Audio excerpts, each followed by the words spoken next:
There are perhaps many reasons whereby which we have come to where we are in history.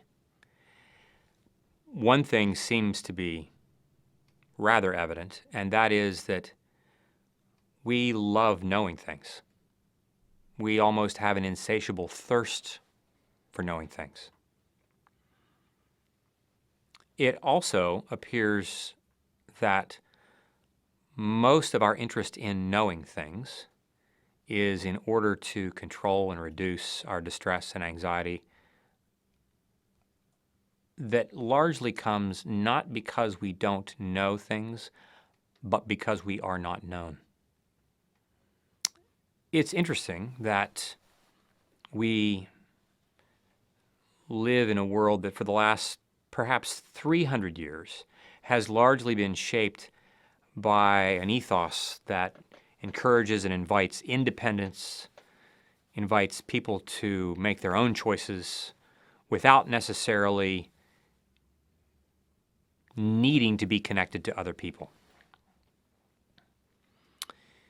That tends to be a very different plausibility structure than a biblical one, which from the get-go addresses the world and says, let us make mankind in our image. Let them then rule and have dominion over the earth. Let them live like us, essentially.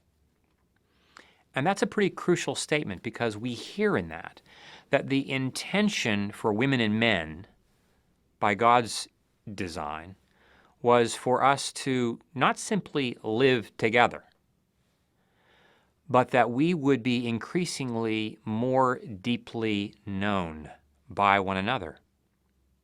It's interesting that one of the ways in which the Hebrew texts understand what God meant by bringing to Adam a helper was one who mirrors Adam to himself. That I'm not just helping him with the laundry, I'm not just helping him with dinner, I'm helping him to see himself. Interpersonal neurobiology, interestingly enough, is tending to give us different information than what our typical scientific direction tends to go. It tends to say we don't really know ourselves until we see ourselves in somebody else's eyes. This is replete throughout the biblical narrative. Even though it's being newly discovered by neuroscientists in the 21st century, this is information that, as the writer to the Ecclesiastes would say, is not really new under the sun. We're just simply putting a different spin on it. So to the degree that we aren't just simply striving to know information, but to the degree that we are willing to be known by others in all of our dreadfulness, in all of our darkness and strangeness, is the degree to which I then become known to myself.